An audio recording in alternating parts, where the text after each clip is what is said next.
Blog Talk Radio.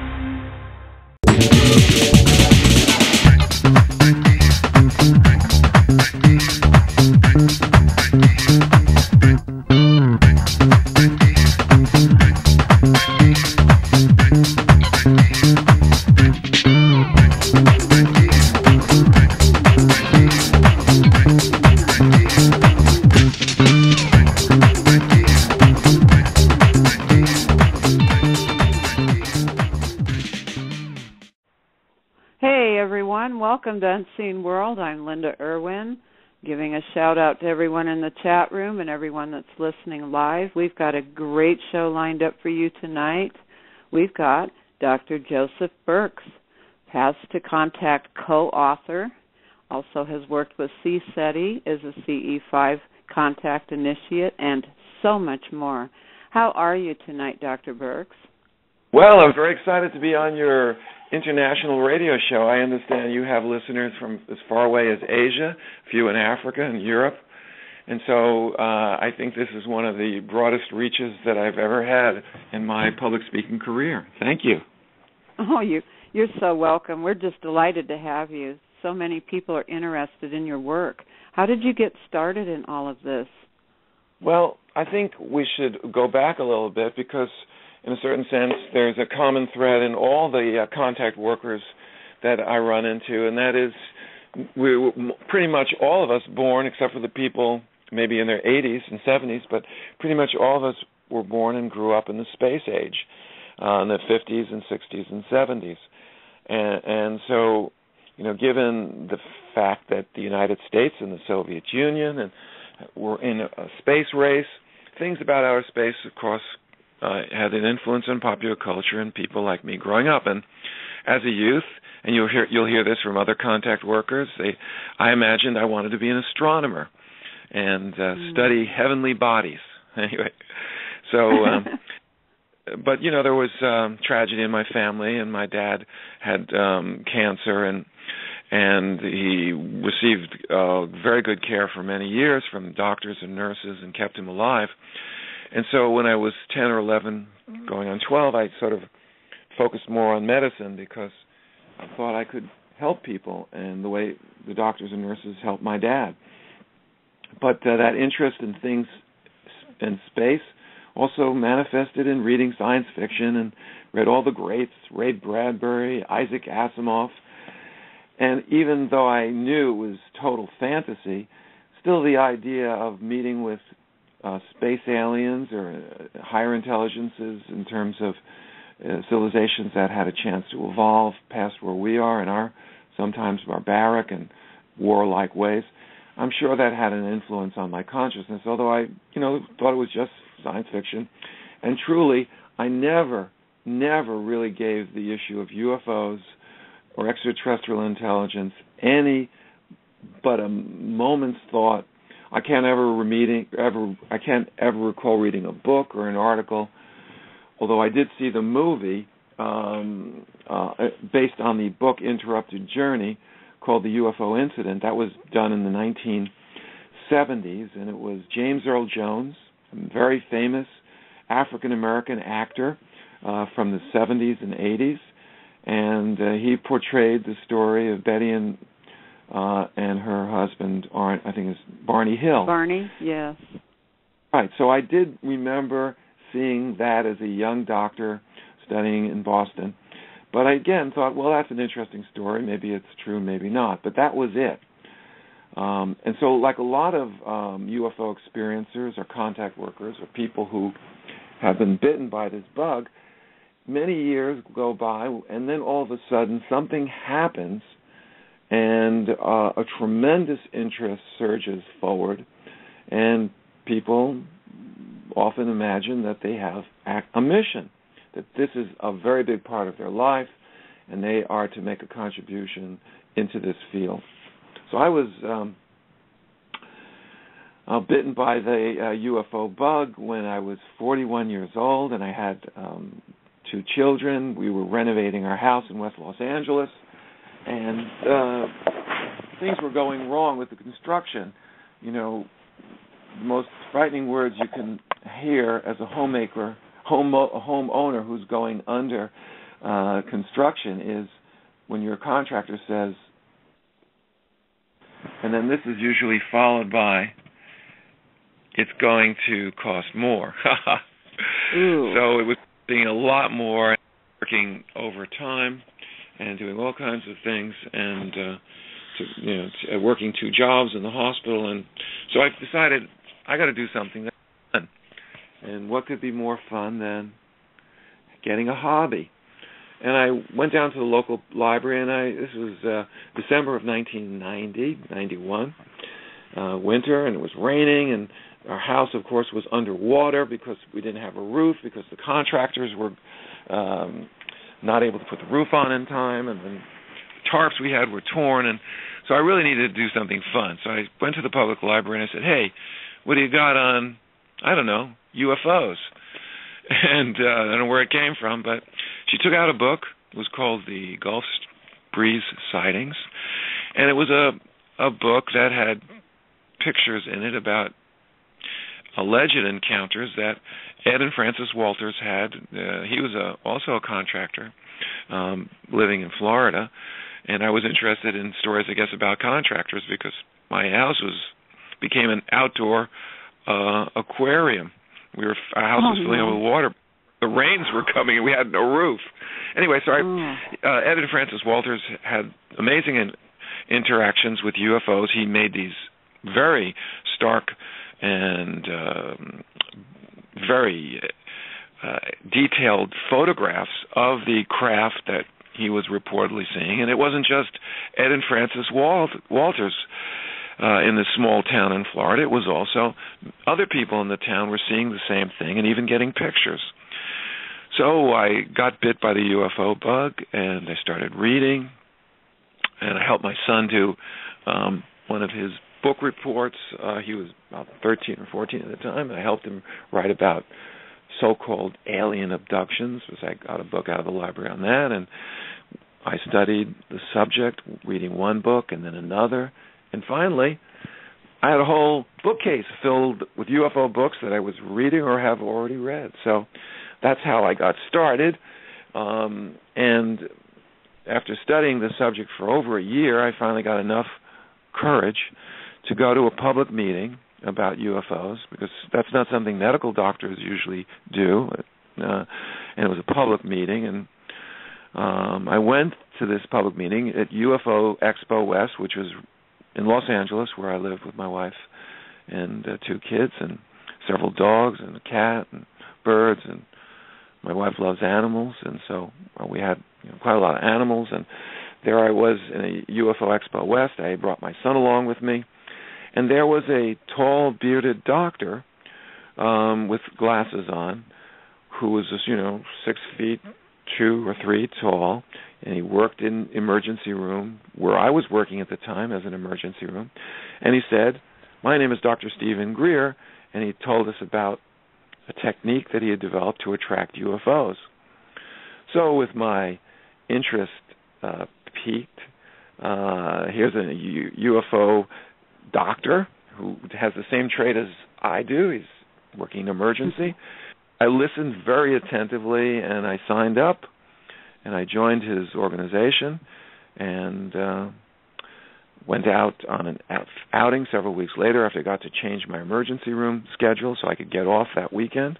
Flew from Los Angeles to West Palm Beach, and there on the beach, after joining CSETI and being trained by Dr. Greer, I got to see my first UFO. So, wow. In a nutshell, in 1,000 or 2,000 words or less, that's how I got started. Oh, that's fabulous. I know I saw my first one when I was 8, and nobody believed me all these years. Did you have any problems convincing people that you had actually seen one? Well, you go to medical school for a long time, and then you got to train. I was an internist. If you include college and medical school and then internal medicine specialty training, I was 11 years after high school. So you have to work very hard to be a doctor, and you have to be a skilled observer. maybe not as skilled about things in the sky as a pilot or an astronomer, but there's also a premium for telling the truth, because if you don't tell the truth as a doctor, it's pretty much the end of your career. Right. And, if you write things in a chart that are not true, it may cost you and your medical group a lot of money because it's illegal. And so you can trust doctors because they have a code to speak the truth and do work to help people.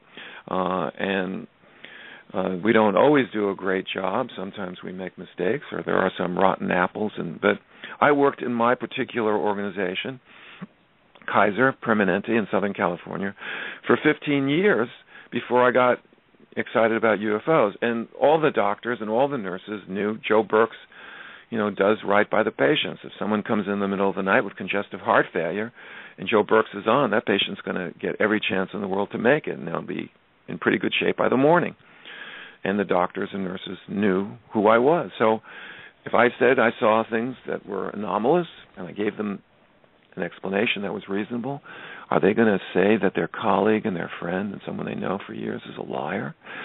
Maybe, but that says more about them than it does about me. True. So it was okay. I didn't, of course, blab to everybody. I was fairly quiet initially, but as time went on, we had several contact workers in our medical group who joined. We had at one point 3 physicians from Permanente and PhD psychologists and high-powered people. One of my best friends in the contact movement was Joe Vallejo, a 747 pilot.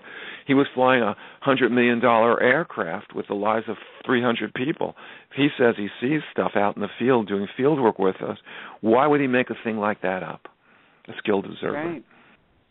So the initial CSETI teams that were established had very high caliber, credible field workers who made very good witnesses.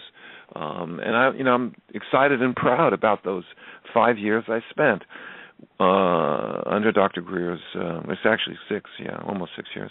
Dr. Greer's supervision as working group coordinator for Los Angeles. However, I should say, right off the bat, even though we're both doctors and we both worked emergency room, and we had a lot of other traits that were similar, to the point where it's even funny, both of us married Jewish women who were 5 or 6 years older than us. And we're still married to the same ladies, which is pretty good. But there are things about us that were, I had a very strong bond with Dr. Greer, but in 1998, I had to leave for a variety of personal, professional, and political reasons, which maybe later on in the show we might get into, but it had to do with just the tremendous stress of being a contact worker, being under, in those early days of the contact movement, we were under a lot of surveillance and pressure, and there was harassment, and not to scare the audience, but there was even cases of what you might call psychotronic weapons that were being directed at the leadership. Dr. Greer was hit more than once. Sherry Adamek, his assistant, also hit. My coworker Misha from White Russia, who I'll tell you about in a little bit, he too was hit. We had people photographing us as we went out in the field, and on one occasion the phone rang before we went out and did field work every hour on the hour for a week. There was evidence that our phones were being tapped. People who were opposing as us were writing emails to our contacts within the UFO community, and clearly it wasn't us, but they had email addresses that were exactly ours. Now, that may have been some cranks, but if you put it all together, no, I don't think so. I think if you look at the whole picture, the contact movement was under a lot of pressure, and that contributed to the reasons why I left CSETI, and there were political considerations as well. I haven't spoken to Dr. Greer in 15 years, but I'm still very supportive of the message, and the message is that we're not alone in the universe. There are other intelligences. That the UFO phenomena is very important. These intelligences, in my judgment, are non-harmful, and they may hold the key to planetary unity in the sense that if we are being visited by extraterrestrial civilizations that have traversed the sea of stars from other star systems to get here, or are operating in another dimension or another parallel universe. If they've gotten here and they've got the technology, which requires a lot of energy to get here, and they haven't self-destructed, well, maybe we can learn something from that. And just the idea that we're not alone, that advanced civilizations can make it, can work through the terrible times that we sometimes feel we are in, where there's war and racism and what seem like insurmountable problems. If an advanced civilization can develop energy systems to travel the sea of stars and not blow themselves up and destroy themselves, that could be a tremendous inspiration for people who are working for peace and planetary unity based on social justice, not on world domination. So that's the motivation behind my interest and excitement in the contact movement. I didn't mention the fact that I was a peace and social justice activist. I grew up in the 1960s in New York, and New York was a hotbed of left-wing political activity. So as a child, there were atmospheric testing going on. Yeah, there were exploding nuclear bombs with explosive yields, not of a few thousand pounds or tons, not a few million pounds of explosive equivalent. The United States and the Soviet Union were exploding nuclear weapons of 10 million tons of explosive equipment of TNT. And these testing, as a child, had an effect on me. The atmosphere was being polluted with strontium-90, iodine-131. It was getting into the food cycle. Cows were eating grass that had radioactivity. The radioactivity went into their milk. Their milk went into the milk containers that I drank out of, and a generation of young people drank. And we were becoming irradiated.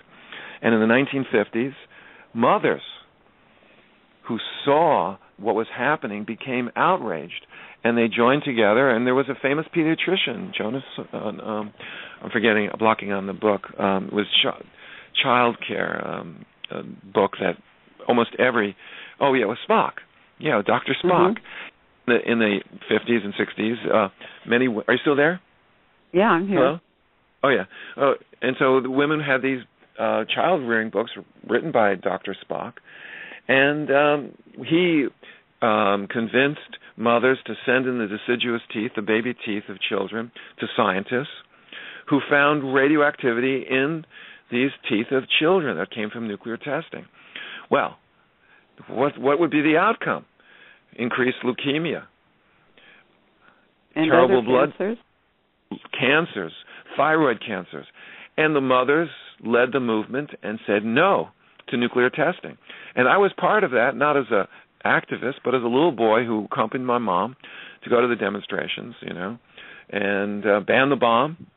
And that campaign was successful, not to get nuclear disarmament, which would have been wonderful, but at least to stop the atmospheric testing.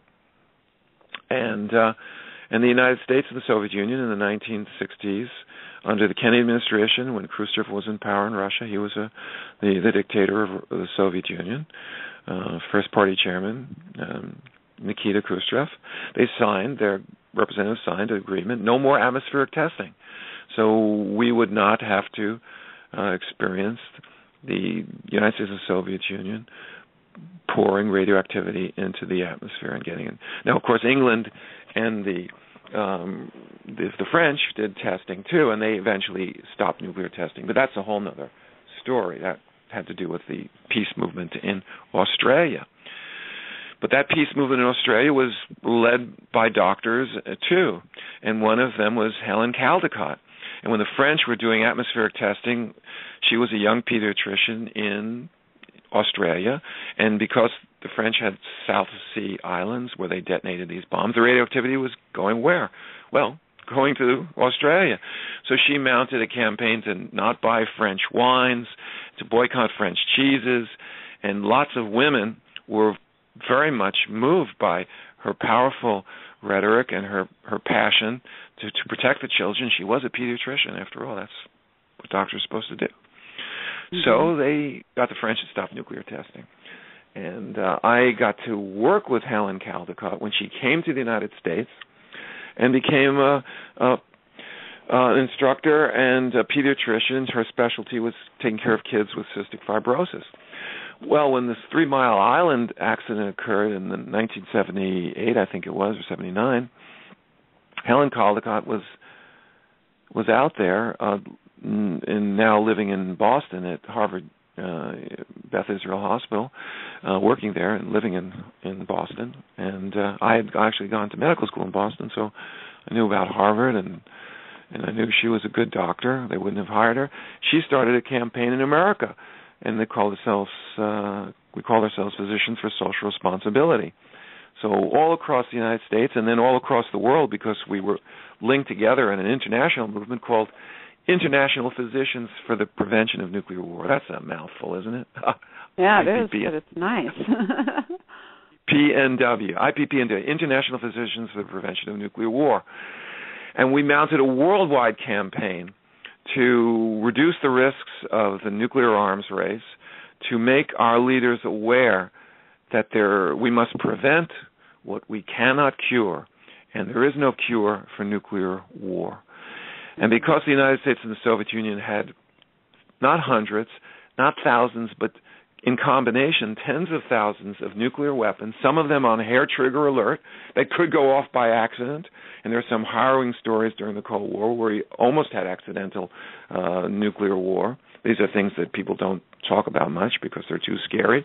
The governments don't talk about because I wish they were ashamed, but they should be if they're not. In any case, the risk of nuclear war during the 1980s was increasing, at least the perception of the risk, because we had people in the right-wing Reagan administration who were in charge of civil defense, and one of his advisors, a right-wing fundamentalist Christian, said, we don't have to worry about nuclear war because if we have enough shovels, we can dig trenches and put doors over them and pile some dirt on it, and we'll be okay.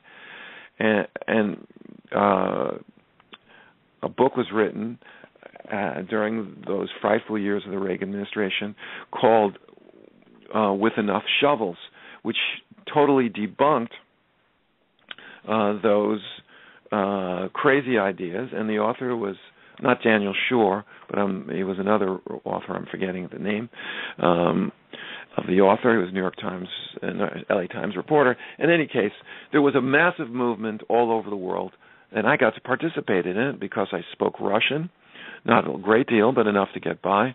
I was part of the international delegations. We traveled to the Soviet Union. I went there 3 or 4 times, and we talked to Russian doctors, and we carried out combined educational campaign. The Russians would tell their people the same message we told our people.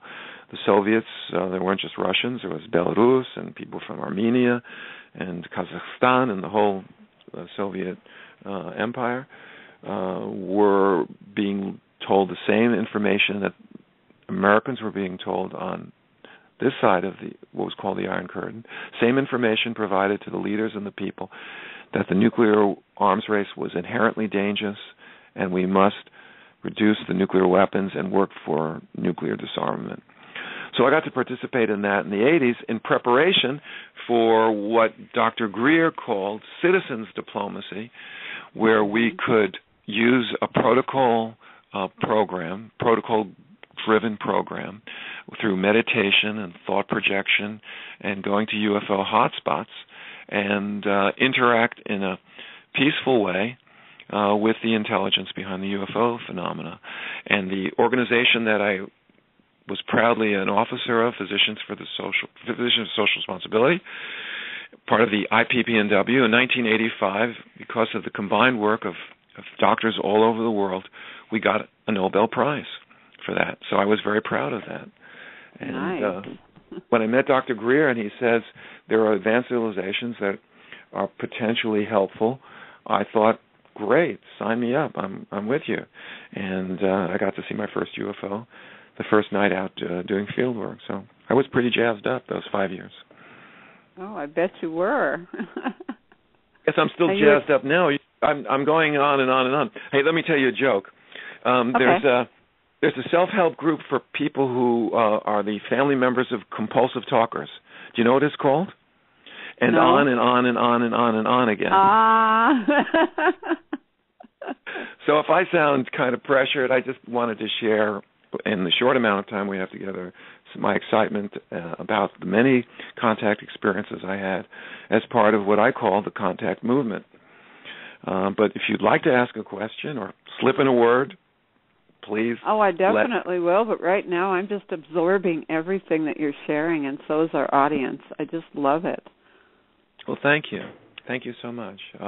This is a very special audience because the UFO truth movement is divided.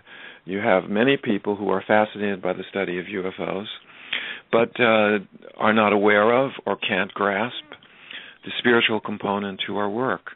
And in this group, the Unseen Hand, Continuum X, I believe that's not the case. I think the people that I'm talking tonight to will understand very well that Dr. Greer's very much, and of focusing on human consciousness as the key to the human-non-human relationship is understood and acknowledged to be very important.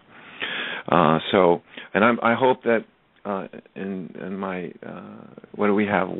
An hour and a half? Is that right? Mm-hmm. Yeah. In the hour and a half we have left, I hope to share some of my very personal consciousness-mediated communications that I had with UFO intelligence, because such things can be transformative.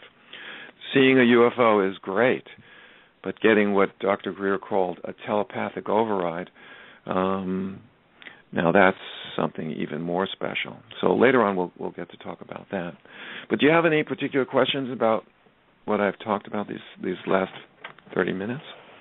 I was interested to find out, because I really liked from reading your blogs over there on Contact Underground. Misha, did you meet him when you went over to Russia? Well, that's not true. Misha, when I went over there, was about 12 years old. Oh, okay. I was just curious if you had met him there. Right. Well, I'll tell you about Misha, because Misha is a very special part of the story. And Misha and Dr. Greer and a guy I met in England called Joe, and there's also a guy named Jeremy Ray, who I describe on my Contact Underground website. These young men are what I call prime contactees. UFO intelligence is trying to alert mankind that we're not alone. And in order to do the work, some people require special training. Contact is facilitated by altered states of consciousness. I know your audience is aware of that. So we do meditation. Some people chant for long periods of time. I worked with a group, I still am working with Mission Rama, a very important group. They will chant through half the night as a way of creating an altered state of consciousness that facilitates communication. So meditation, chanting. There are many ways of altering your consciousness in order to facilitate communication. Artists who create beautiful artwork, or musicians when they play music and they lose their sense of ego, and they become one with the music that they're producing. That sense of oneness, whether it comes from any one of a number of modalities, facilitates communication. And the way Dr. Greer explained consciousness as what he called a golden thread. And I'm not sure the audience is familiar with that term. Are you, Linda, the golden thread of consciousness? Yes, I am. I've actually seen a physical manifestation during one of my meditations of a network around the planet, and it reaches out beyond the planet, and it's like a golden, sparkling rope almost. Right. And the information travels along these lines like you would think of fiber optics. Right. Well, that's wonderful. I'm so glad you shared it, because I was going to talk about an idea, and you've given me a lovely picture to visualize. as I'm talking about it. So thank you. So the golden thread is consciousness. And, what is consciousness? It's something you can't define. It's what we are of. It's something that you can experience. But you can describe consciousness without defining it. And a description of consciousness would be being awake and being aware that you're awake. It's simply that. Nothing terribly complicated. It's something we all experience every moment of every waking moment, and even in dreams, if we have lucid dreams. And so what can we find in common with, say, an advanced extraterrestrial civilization or an interdimensional civilization? Well, we're not going to speak the same language, right? Because our evolutionary history and linguistic history is different. We're not going to look alike, because if these are physical beings, as many people will testify, having had face-to-face encounters with what they believe are extraterrestrials, they may be short and gray with wraparound eyes, or they may look like mantis or sort of reptiles or Nordic types who are big and strong and blonde and taller than most of us. So we don't have a language, we don't have appearance, we don't have history. But what do we have in common with them? We have in common with non-human intelligences that they are awake and that they are aware of being awake. This is the golden thread that unites us with all intelligent life in the universe and with the universe itself. So that made a lot of sense to carry out a contact program using consciousness, because this is something that we share. And I shared as a working group coordinator. I got to be on the CSETI National Board. I was head of speakers training. I did radio and TV work. Very interesting, because I speak more than one language. I got to do contact work in Spanish, which is a wonderful experience. And the contact movement has friends in many places. When I got back from Mexico, I was approached by a young woman whose father was active in the Latin American contact network, which I'll talk about in a little while, called RAMA. And she happened to be a news broadcaster on KMEX, which is the big Spanish-speaking television program. It's a network, part of a network. It's a station in Los Angeles, and it's got a lot of viewers because Los Angeles has been called the third or fourth largest city in Mexico, because we have so many people from Mexican descent. So there are hundreds of thousands, or close to 1 million people who speak Spanish in Los Angeles. They watch KMEX. And when I got back from Mexico doing UFO work with Dr. Greer, she put me on the show, and for 5 minutes, talking to hundreds of thousands of people, I talked about the contact movement and what we were doing in Mexico. And the next day, I got to work, and several other people in housekeeping and maintenance and other jobs where there were a lot of Hispanic people back in those days. They were all coming up to me to talk to me about los ovnis, objeto volante no identificado. So that was pretty exciting to do contact work in Mexico, and to work with this Latin American group called RAMA. So we talked about the consciousness connection. And it was immediately apparent to me, as soon as I started doing this work, that there was a mental link. Within the first 3 weeks of us working, and this is September of 1992, Dr. Greer gave a presentation, and then our team was launched. Within the first few weeks, people on my team, or who were about to join the team, were having sightings of UFOs. Not necessarily out in the field work, out in the locations that we're doing the field work, but in their cars driving home. For example, and the timing was, I think, very significant. There was a communication in the setting of the time and the place that we had these 3 sightings of UFOs. One occurred when I was driving home on the 405 freeway.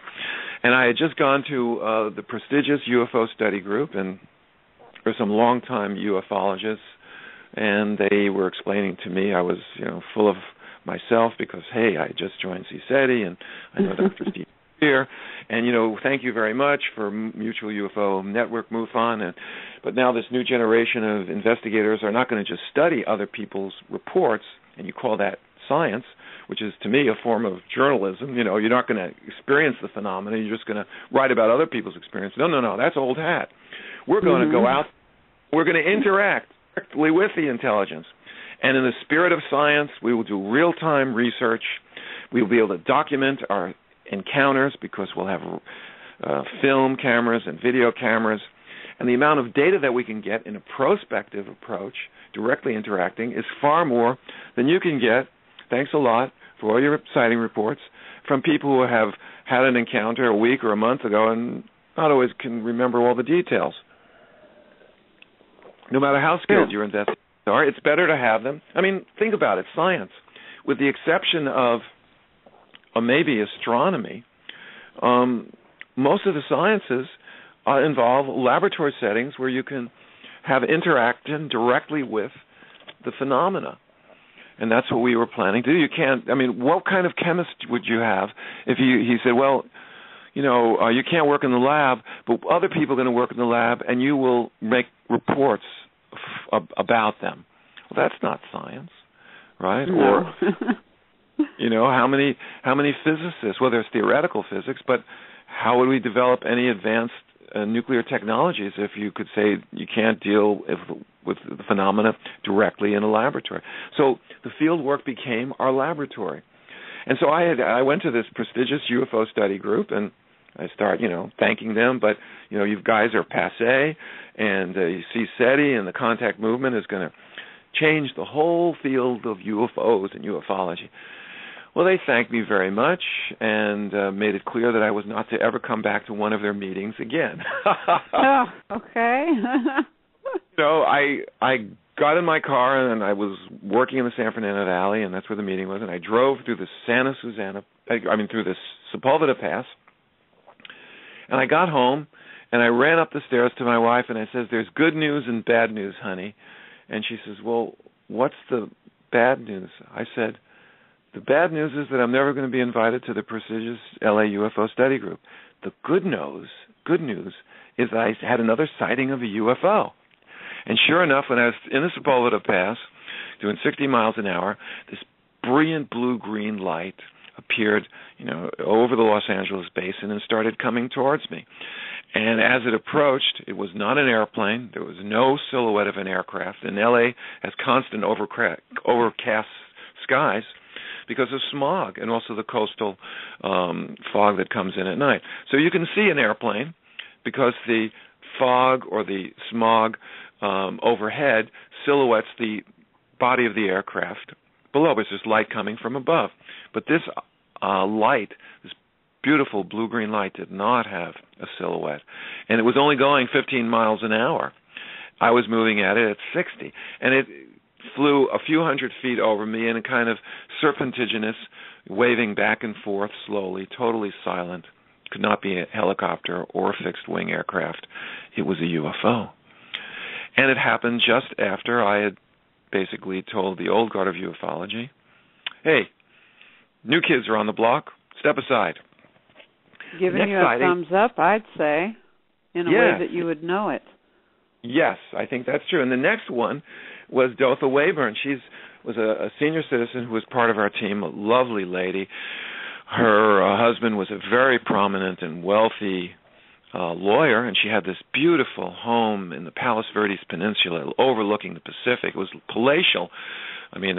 Just cost millions of dollars, And she was coming back from a meditation class, and she'd entered into deep meditative state as part of her training because CSETI advocated meditation, just like Rama does, and countless contact workers all over the world who haven't had necessarily contact with those groups are meditating.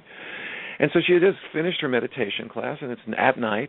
She's driving home, and she notices a light above her beautiful home in Palos Verdes Peninsula. And she's driving up the driveway, and the light then starts flying down the driveway towards her. And as it's getting closer, she's, my goodness, it's a 30-foot glowing, luminescent, mother-of-pearl globe. And as it flies by her, no more than 50 or 100 feet away, she gets the thought in her head, you were looking for us, but she'd already started doing field work with us out in the, CSETI. And the message was, you were looking for us, well, here we are. And the message there was, in my mind, meditation is really a good thing. Yes. and the third sighting within the first few weeks was not from someone who was part of the team, but whose husband, I call him Dr. Daniel because she still doesn't give me permission to use their name, but Dr. Daniel is a board-certified pediatrician and internist. He's worked at Kaiser for 25 years, and his wife, I'll call her Maria, but that's not her name, but she's an immunologist, an internal medicine doctor. She was my partner for 20-odd years before I retired in 2008. But she was married to Dr. Daniel, who was on the working group, CSETI working group, and we used to hold meetings in her house with Dr. Daniel. We'd have our business meetings to plan our next fieldwork expedition. She's driving home in broad daylight in the San Fernando Valley, going south towards the Santa Monica Mountains, and she just finished trying to get some Social Security and other benefits for her mom who was sick.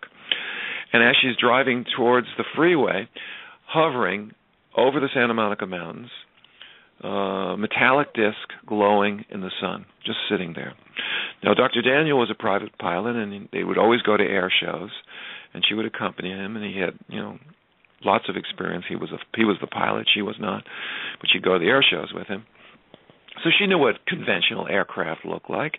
It was not a helicopter. It was not the Goodyear blimp. It was not a 747. It was an anomalous structured craft. She had that sighting. And as I pondered, why did Dr. Daniel's wife get a sighting? She wasn't on the team yet. Well, one day we're at their house, the whole contact working group, and the phone rings. And it's a message for me because I'd left the number. We didn't have beepers so readily in those days, and so I had to call the hospital. And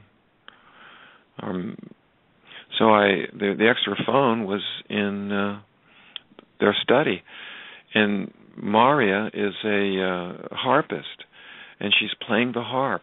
Beautiful music, celestial music, angelic. And the beautiful sounds are coming from the room where the other phone is. And I say to Daniel, hey, I got to make this phone call. I got to call the hospital. And he says, oh, you can go right in there in the study. I said, yeah, but Maria's making music. He said to me, don't worry about it. When she's making her music, she's in a trance. You can't bother her. Go make your phone call. And then it hit me. My gosh, her meditation equivalent was the beautiful music she was making, playing the harp. And that was the message that I was supposed to get. That's why she got, even though subsequent to her sighting, of course, she became gung-ho, and she joined the team, and we had many adventures together, all of us, in the Santa Monica Mountains, and then going out to Joshua Tree National Park, 100 miles east of the Los Angeles metropolitan area. So the UFO intelligence was staging highly congruent sightings under the same circumstances, alone in your car driving home, to underline the message of what we needed: meditation, appreciation of beauty, and, in my case, standing up for our principles, even against what is called conventional wisdom, to say that consciousness is important, we can use it as a tool, and in my judgment, the intelligence we're interacting with, or array of intelligences, is non-harmful, and we should listen up. We might learn something. So they gave me an actual phrase to use a long time ago, and that's called invoking your inherent integrity. Wow. So being in touch with your core being. Yes, recognizing your connection to Source, recognizing you're an equal part of the universe, nothing more, nothing less, allowing you to respect all beings of the universe, and as such, not allow anyone to try to take advantage of you, because you don't have to take that. Right. You don't. So you asked about Misha. So Misha is one of these, what I call prime contactees. They're not better than us. They're not superior beings, but they have very special assignment, a mission. People who have contact at an early age, and they're not all men, but most of the ones I've met are men. They are trained with no apparent human instruction in deep meditation. Dr. Greer, if you read his biography, you will find out that he was an atheist or a highly agnostic family, didn't have any spirituality in the traditional sense. Dr. Greer had sightings of UFOs as a child, and as a teenager, without any apparent instruction, he started studying TM, became a TM instructor. He was able to achieve samadhi, a state of blissful contact with divine oneness. And he started having UFO encounters. And he was actually able to develop the technique of what he called coherent thought sequencing while in a meditative state to give detailed instructions as to his location, and the UFOs would show up. In Russia, they say if you want to marry a general, if you're a woman who's looking for a good, high-paying job husband, you got to find yourself a first lieutenant, because it'll be 30 years before they become the general. Oh, and wow.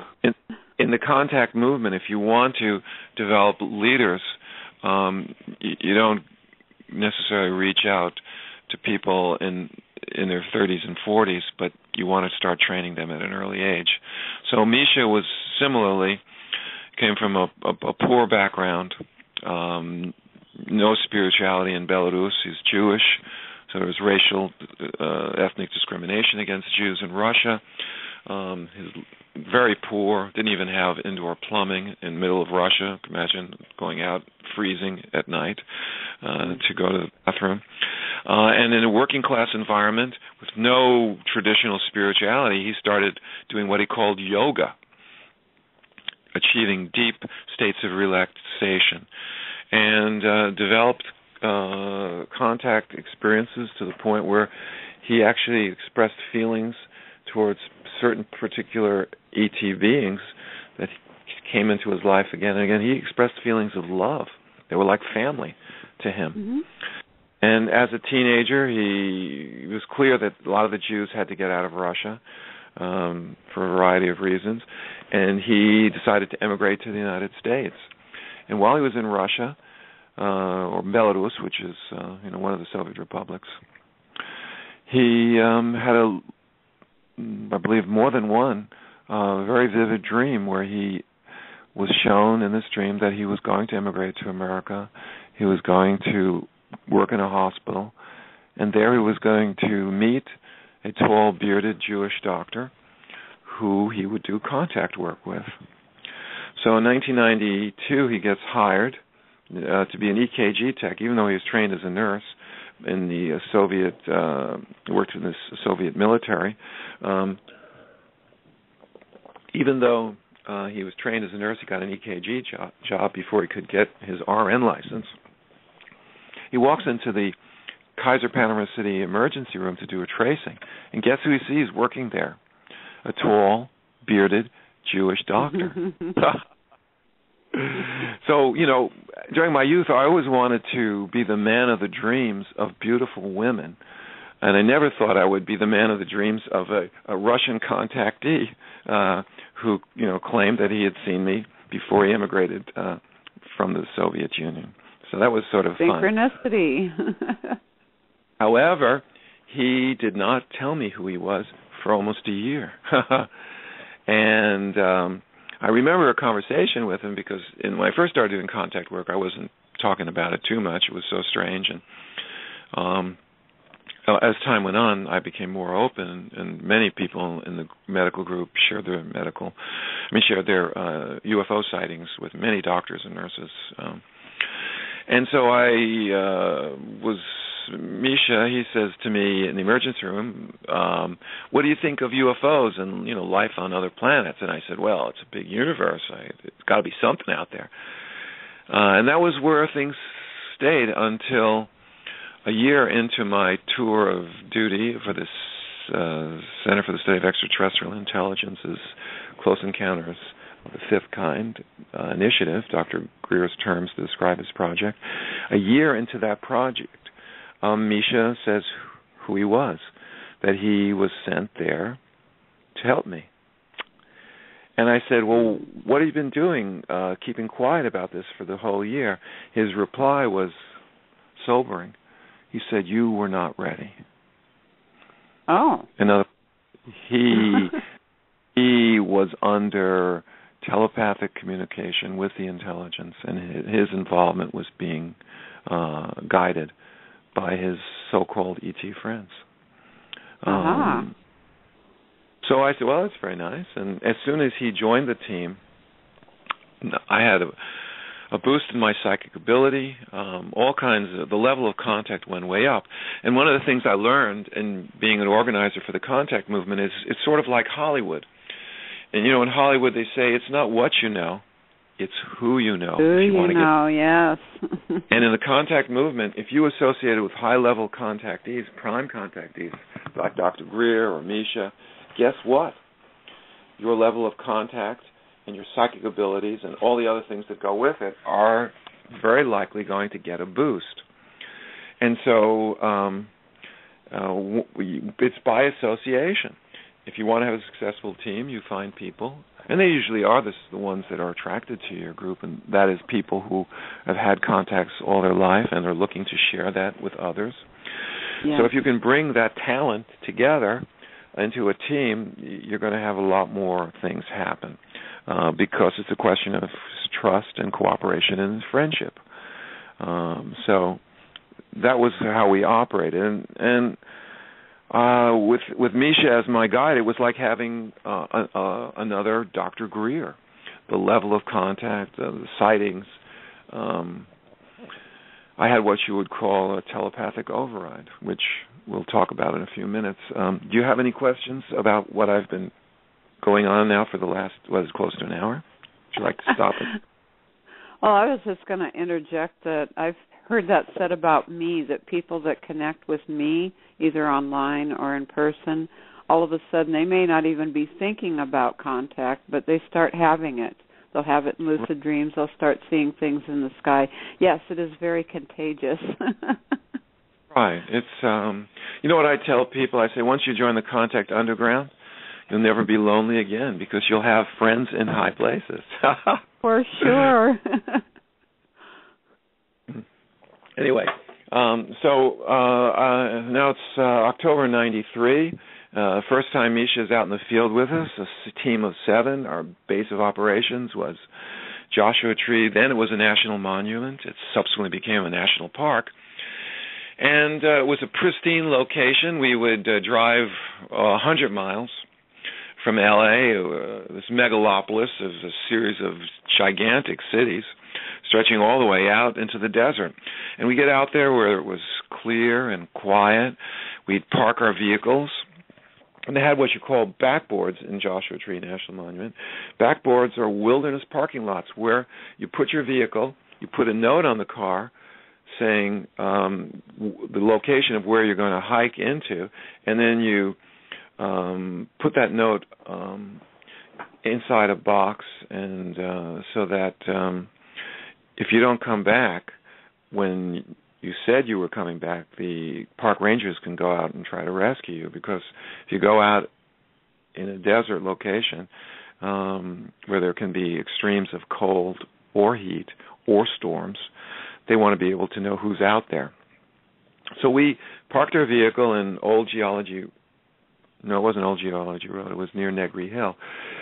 and not far from the Jumbo Rocks campgrounds, which is the biggest campground in Joshua Tree National Park, like 100 campsites. But we would go a mile from there and then go north another mile across this bumpy road that was bulldozed right through the desert. And we'd leave our vehicles in this wilderness parking lot called a backboard. We'd leave a message, and then we'd, with all our gear, lanterns to signal at the UFOs, tape recorders to play the anomalous tones that we used to play, sounds that were recorded in the vicinity of UFOs. And I think there was a total of 7 of us that night in October, and we went out there and we meditated. And as we meditated, and Sasha was by my side, as I meditated, I had a series of visualizations, and it was incredibly sharp images. It was like watching through, it was black and white, it was like watching through a grid, but it was like watching an old film with a very grainy quality to it, so it was sharp images. And what did I see? In my mind's eye, I saw a saucer, and it was flying, surprise, surprise, to us. And inside the saucer, there were 3 or 4 little guys. They're the race of beings that are called grays, which is not probably a great term because, I mean, you can call black people in America, but you don't call Chinese yellows, and you don't call, you don't call Native Americans who have a red hue to their skin reds. It's not really, you can call people whites, but we're all pink, really. Most of us, anyway. It's the color of blood underneath the skin. We're not really white. We're pink. Anyway, using skin color to refer to a phenotype, as Dr. Greer pointed out, is not necessarily the most advanced way of determining what races of beings you're with. But in any case, that's the term. So the so-called grays or so-called theta reticuli. Anyway, these little guys are racing around in my mind's eye. I'm seeing them. And the way I'm seeing them is that the skin of the saucer, which I see flying towards us, is peeled off. And it was kind of a funny kind of show and tell because it was like rolled up like when you open a can of sardines, it rolls up. Well, that's what happened to the skin of the saucer. It kind of rolled out so I could look inside the craft. And there they were moving with tremendous speed. And I got this sense of excitement. And what were they excited about? Guess what? They're coming to visit us. And the spirit of those little guys with wraparound eyes and gray skin was tremendous. They were truly, the feelings I got during this was joy. But it was more complicated than that. Then at the level of knowledge, I visualized in deep space an enormous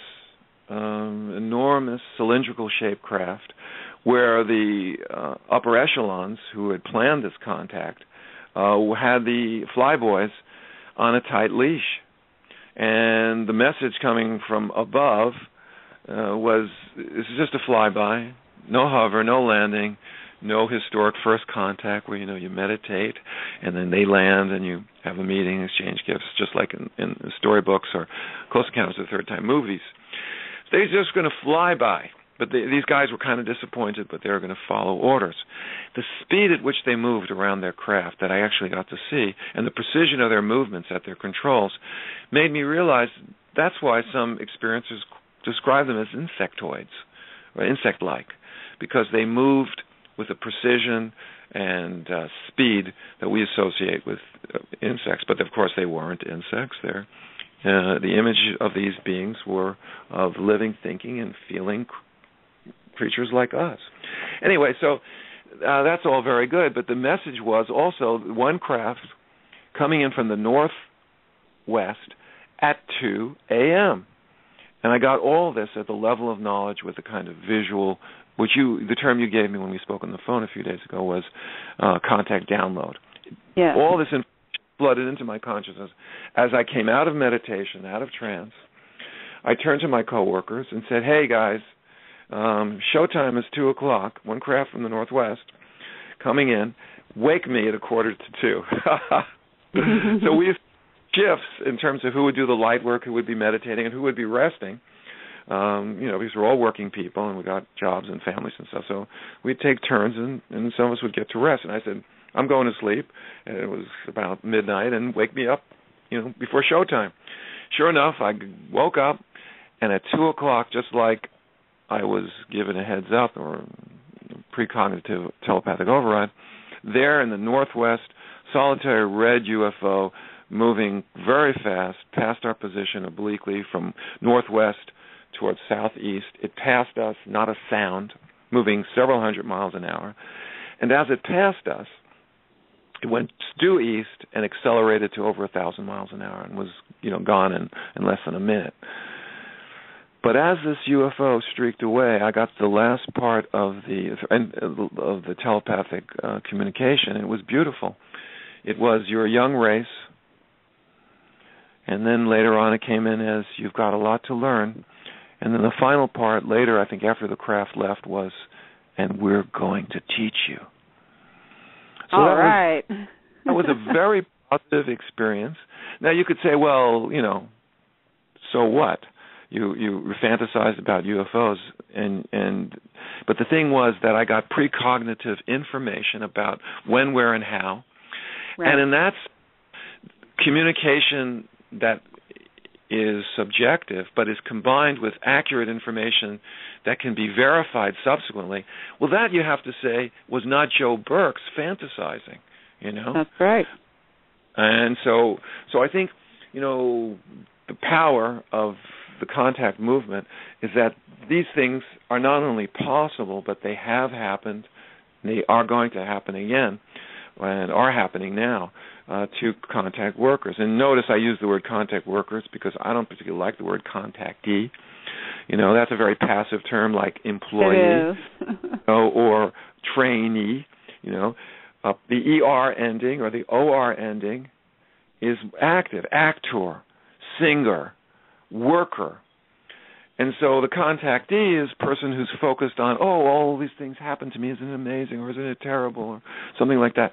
But a contact worker is someone who has these experiences and says, I want to do something active. I want to do something positive. I want to be part of the contact movement. So I make a distinction between so-called contactees who are just telling their interesting story and those people who are willing to spend the blood, sweat, and tears to put this issue forward for not only the UFO community in terms of positive contact, but in terms of the whole planet as to what the possibilities are in the future. Also, E.T. Let's Talk, we have a term called contact initiates, which I rather like. That's good. Very proactive term. Yes, to initiate, human empowered. So that was the beginning of my relationship with Misha years. And I had a lot of amazing experiences with him. I had missing time on one occasion, and it was a very interesting form of missing time because it was directed by UFO intelligence that staged a series of missing time episodes across the entire western United States, each time visiting a different chapter of the CSETI network. And again, people will say, when I describe my missing time experiences, they said, you were abducted, right? Mm-hmm. And I said, no. Not like that. I had a missing time experience. They're not equivalent. And this is a tragedy that the mass culture through the military-industrial entertainment industry, Hollywood and the Pentagon united, they've turned what, in my judgment, is inherently a very positive phenomena into a monstrous series of criminal abuses taking the name alien abductions.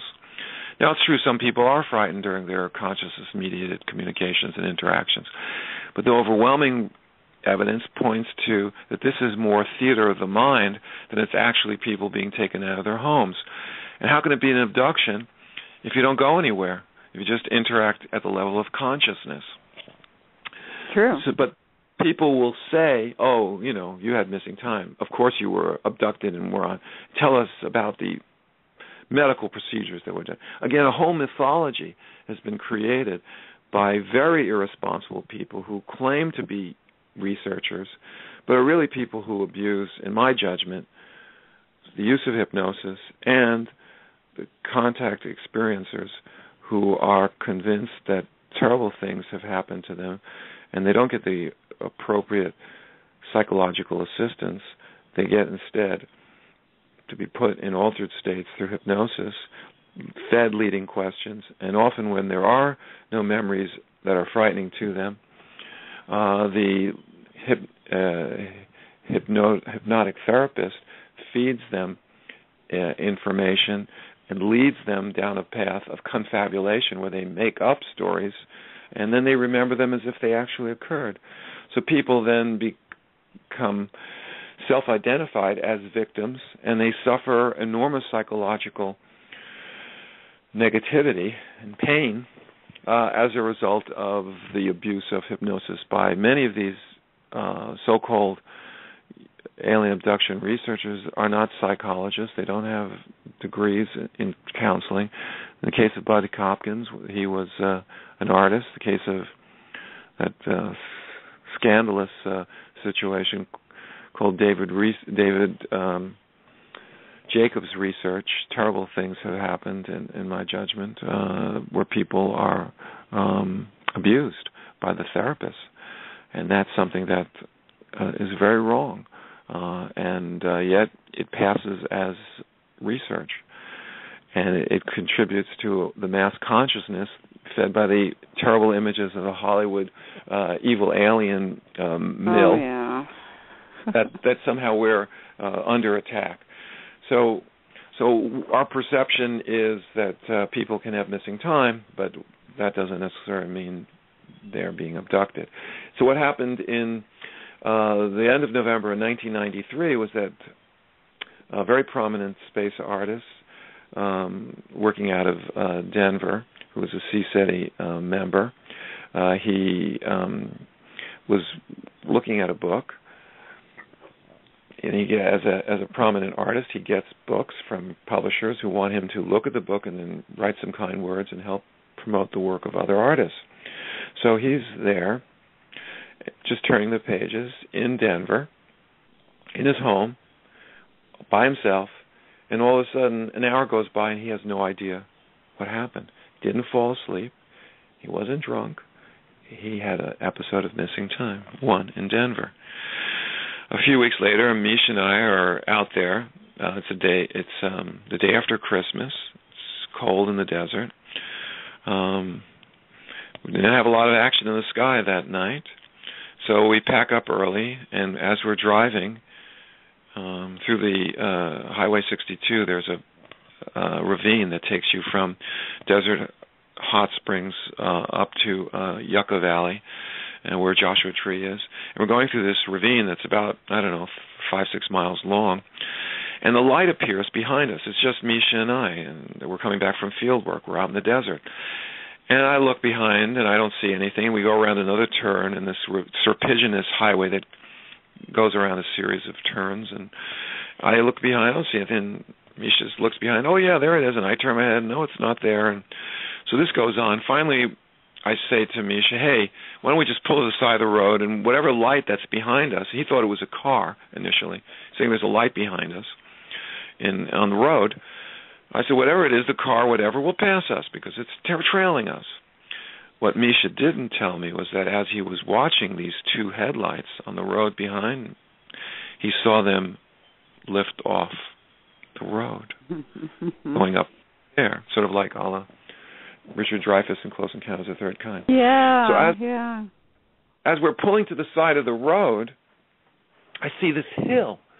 And I've never seen that hill before. We've been using the site for a couple of months, and it's about 150, 200, 300 feet high, and it's sitting there, and on top of this hill is a red light. And I'm thinking, what is that, a aircraft beacon? I don't remember any red light. So I've got a 1,000,000 candle power lantern for signaling, and I figure, well, we didn't have much action at this research site. I might as well signal at this light on top of this hill. And I turn the powerful light towards the hillside, and as I fire the trigger on the powerful light, it flashes into the hillside, And instead of getting a flashback showing me the rocks and the dirt and the chaparral that's supposed to be on hills in the desert, dig this. The hillside dissolves as if it were made out of mist. Mm-hmm. It's a mirage. Mm-hmm. And we're now parked, and I'm waiting for this light to go by, and it's dark. It's before sunrise, the day after Christmas.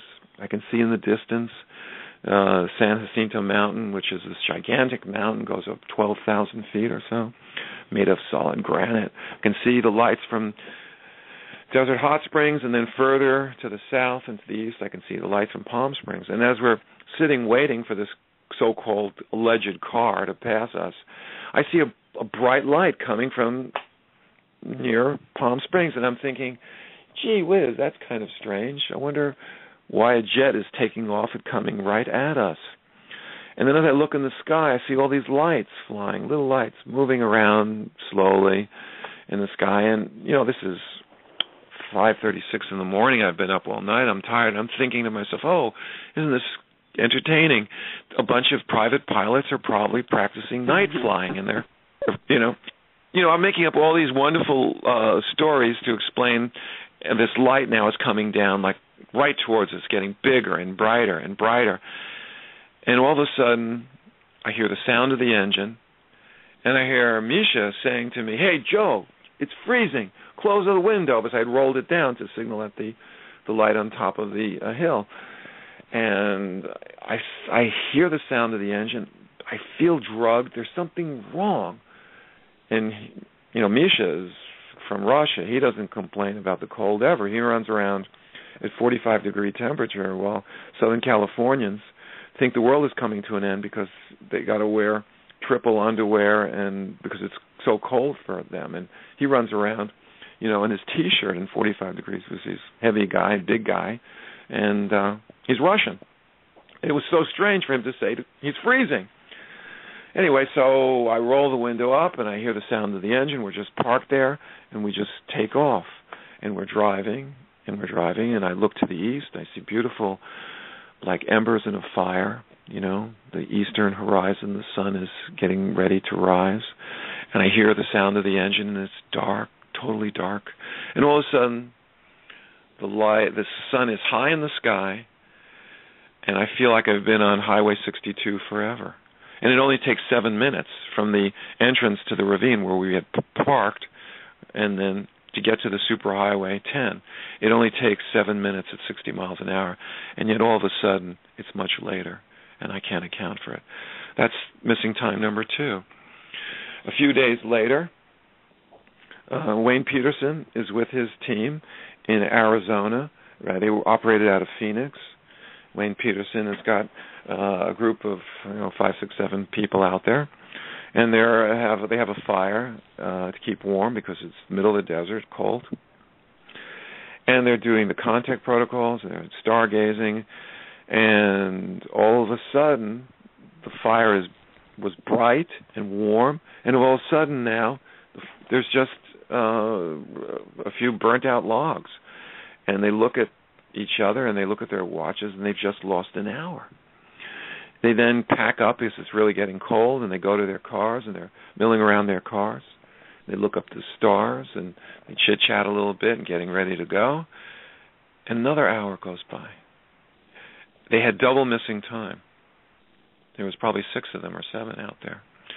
Now you could think, well, what does this mean? Well, let me tell you what my interpretation is. Are you still there? Sure. Okay. So the first CSETI working group was established in Denver under Sherry Adamek and Ron Russell's. He's the prominent space artist that I mentioned. Their leadership in Denver, 1991. The second one in L.A. in the August of 1992. The third in December of 1992 in Phoenix. So the series of missing time episodes tracked Dr. Greer's organizing efforts across the western United States. And to make their point, yes, we can do this. We can stage missing time. Heads up, boys and girls. This is important. The first one had only 1 person in it. Second had 2, Misha and I, Denver, then L.A. And the third, Phoenix, was 5 or 6 or 7, I forget the number. and it was double missing time. So this is interaction at a distance. This is consciousness. This is a delightful way of not only demonstrating their supreme capabilities in the psi area, but also the recognition of CSETI as an organization in terms of the way in which they staged these missing time episodes. So that was in 1993, 20 years ago. This month, these are the events that I'm describing now. Wow. And more continues to happen on greater and greater scales as time moves forward. That is right, and that's what's so exciting about to have lived 20 years in the contact movement, because when we started, it was a very tough time. Dr. Greer emerged and had a great impact on not only the UFO scene but also on the military-industrial complex. And he, several years into his mission, he was allowed to meet with very high government officials, CIA Director Woolsey and other people from the Joint Chiefs of Staff. That is a whole other story that Dr. Greer has told only parts of it in his book, and only parts of it in terms of his disclosure project. But to be there and to see the impact that a contactee like Dr. Greer, who was organizing teams of UFO experiencers to go out and meet face-to-face encounters with UFO intelligence, that had a shocking impact on what we call the control groups. Those are the shadowy people within the military-industrial complex, corporate America, not necessarily under the control of the United States government, but perhaps and back secret organizations with their own agendas. That's right, and they were following us around. We had surveillance agents. Our phones were tapped. All kinds of very unpleasant things happened. One time when we went out into the field, my phone rang every hour on the hour for a week before we headed out to the field. From early in the morning till about 6 or 7 at night. You pick up, nobody's there. An hour later, pick up, no one's there. As if to say, we know what you guys are doing. That time we went out, we were photographing not one but two separate intelligence operatives who photographed us with video cameras. We went out in the middle of the week. We're in the middle of the desert in jumbo rocks, and this beefy Marine type keeps panning his video cameras over across an empty parking lot because there was nobody in the darn place but him and us. And the guy who runs he had a trailer there who ran the campsite, and he's filming us. I mean, it was so obvious that they were carrying out surveillance, but we weren't going to be deterred. No way. I don't even let the black SUVs that sometimes park in front of our place, and you walk out and they move down the road a little bit thinking you can't see them anymore, and you go out to the end of the driveway and they move on. I don't let that deter me either. I also get those phone calls like you were talking about where nobody's there. Right. No. I think, things have changed. When we went out, there was just a few teams back in the 90s. And now there are dozens and dozens of teams all over the world. And there's safety in numbers. Safety in numbers. And that's why I'm so encouraged. They can't possibly follow us all around. And when the time is right, I believe that it will not just be anomalous lights in the sky, but if this UFO intelligence is based in a civilization that can create craft and there are actual physical beings on their craft, then there'll be all kinds of opportunities for direct relations and relationships with those beings and those intelligences. But it has to be prepared for. The world was not prepared in 1990. It's not prepared for such things now. But the contact movement is growing, in my judgment. There's lots of radio shows like yours, and I want to thank you very much for giving me the opportunity to share some of this. There's so much more. And to go not only to listen, but to hopefully be inspired and go out and do the contact work yourself, but not by yourself, but with your friends and relatives. I think we should talk about it whenever we can. And I think people should also share in terms of their experiences, not only on the radio, but on Facebook. And I'm going to ask people to join ET Let's Talk, because that's an independent, not on Facebook, independent platform where experiencers can share in a more secure environment the things that are going on. We should not have to depend on Facebook, because let's face it, Facebook has been compromised. The intelligence services have capability of following every single thing that you do on Facebook, and you make it easy for them. And there are a lot of people who have concerns about privacy. I'm not terribly concerned, because since I think you feel the same way, Linda, since you started doing this. That's right, I'm not. Right, you said it's an open book, and that's exactly the term I use, open book. You know, this is legal what we're doing. It's defended by the American Constitution, freedom of association. It doesn't say except for ETs. Right. It says freedom of association. And if they want to follow us around or tapping our phones, they should not. It's against the law. And but you know, if they want to go to Joshua Tree and take pictures of us, so what? But now that there are dozens or maybe even hundreds of groups all around the world, that's physically impossible. They can't stop us. So I think that people should join ET Let's Talk, because we have this incredible map of the world where wherever you live. And I know some listeners are from faraway places, in remote places like, remote from where I am, but not if you live there, of course, it's home. Places like in Africa or Asia or in Czechoslovakia. Once you join ET Let's Talk and you put your email address, you get to be on the map. And then when other contact workers get excited about doing the work, they will be able to find you. So the map is very important. There's a small charge for joining the network, but it goes for a very good cause. ET Let's Talk is there waiting for you to put your name and email address on the map so you can help other contact workers find you. So that's the end of my unpaid commercial announcement. Hey, thank you. I welcome it, and I talk about them myself. So, yes, I do endorse very strongly ET Let's Talk. In fact, we had Costa Macris on a show it was in April, right before the Sirius premiere came out. So. Yeah, it's a very good film. I bought a copy, and I've shown it to my friends who are not interested in UFOs, but they were impressed by the high production values, and the message that Dr. Greer is putting forward is very positive. And but he's not alone in that.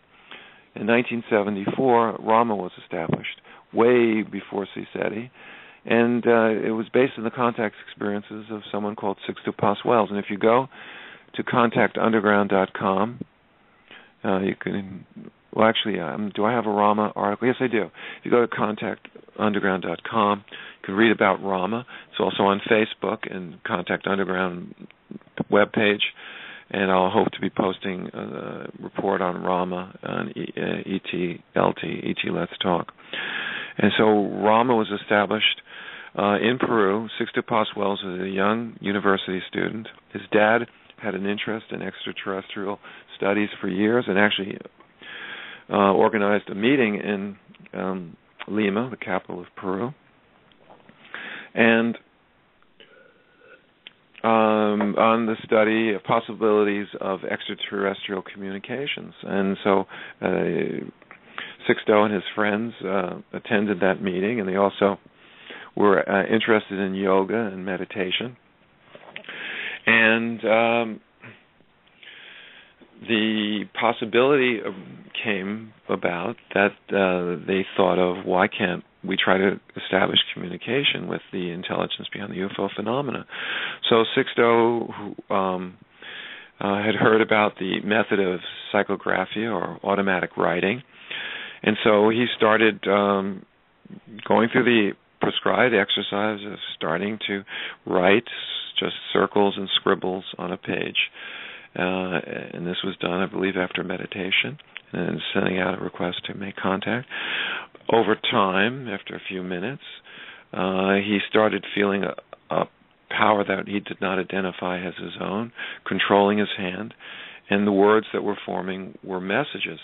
coming from an extraterrestrial being that called himself Oxalt, O-X-A-L-T, Oxalt. And the messages seemed to make sense. And as a young man, he was surprised about this and somewhat flabbergasted and maybe even a little afraid. But his sister and his mother, I think, they encouraged him and continued with the practice. And they organized a public meeting where young people would be invited, and they basically came to Sixto. He went into the trance. He started the automatic writing, and the people in the audience were encouraged to ask questions. And one of the questions came up was, you're claiming to be an extraterrestrial intelligence. How can you, prove to me that you're somewhat, more than just Sixto writing? And the intelligence responded to the questioner that she was reading a particular book, and he described in detail what her feelings were about the book she was reading. Now that had got her attention, as you can imagine. Oh, I bet, yeah. So here they have an unseen intelligence, a visitor from the unseen world. I wanted to say that because that's the name of the show. I like that. Right? From the unseen world was now in a meeting with a group of mostly young people, 1973, 74, in Lima, Peru. And one of the people in the audience said, well, you talk the talk, very nice, you can tell us things that are telepathic, but how do we know you're extraterrestrial? And so the intelligence said, well, if you go out to the desert, just a small group of you, limited to the people who are here in this room, and such a date, we will show up. And outside of the capital of Peru, Lima, and there's a place in the Peruvian desert called Chicla. And they went out there, and they, sure enough, after meditation in the evening, a hamburger-shaped enormous UFO came out from between the mountains, and the young people were not prepared. They did not really expect this to happen, and they panicked. And the message that Sixto Pascual's got was, you have to prepare yourself. You're not ready. You need to intensify your meditation. They also received instructions to become strict vegetarians because of what was called the vibrational lowering of eating meat and the vibrational raising of being vegetarian. So they changed their eating habits. They meditated, and they planned to have other encounters. And that was the beginning of the story of Rama, which I hope to share with your audience more in perhaps subsequent programs, because they have teams that operate all over the world. And there's one story in particular that I'd like to share with you about the opening of a dimensional portal that happened less than 100 miles from where I'm standing right now inside our home in Northern California. And a dimensional portal was opened, and teams of Rama contact workers, 7 at a time, got to enter into the portal. And the eyewitnesses that I interviewed on this were truly impressed by the technology of the extraterrestrials that staged this event for them. But I'm not going to share all my juicy stories. I want to leave some teasers so that I'll get invited back. You're definitely invited back. Is there a possibility for questions from the audience or a chat room, or I don't know what your capability? Let me look in here and see what we've got. I know one of our continuum one is very active. She was just basically going along and saying how much she loves the star beings, and that's Jean Seltz, our Wednesday night lady that's on here. She's one of our team members, and she recently started making regular contact with the star beings. So she's just really enjoying and giving affirmations to what you're saying, and not really any questions right now, but she's definitely... Well, maybe I think this contact experience has the capability of releasing tremendous emotional power from us. People say, the contactees, it's a cult, this is a new religion. There are spiritual aspects to our work, for sure. But this is not a religion like any other religion on the planet. After all, UFOs, what many people believe are extraterrestrial spacecraft, have flown over U.S. missile bases and turned off the rockets. The centers lost communication with these missiles. This happened on more than one occasion in the fall of 1967. One of the witnesses from the Disclosure Project, Lieutenant Colonel Salas, describes how he was in the underground missile control unit when this occurred. And about a week later, it happened in an adjacent missile range, an echo field. So the idea that this is phenomena and the interest that people have and the communications that people have is some kind of religion, well, I don't think Jesus or Muhammad has been sighted flying over U.S. missile bases or... no. So you can focus on it as a sociological phenomena, which is very well and good.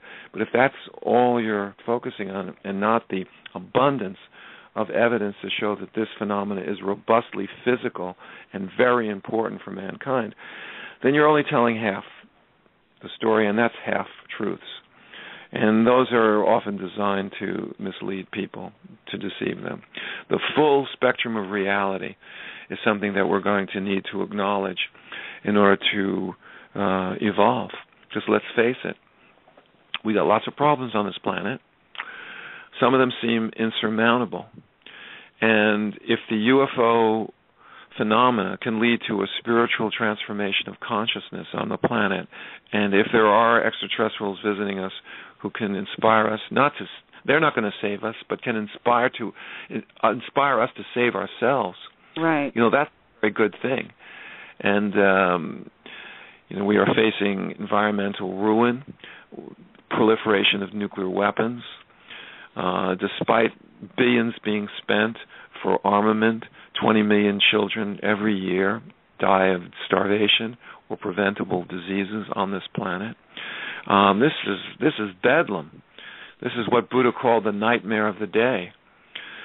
And if communication with extraterrestrials or beings from other dimensions can allow us to go through a spiritual evolution, well, then we may be able to survive.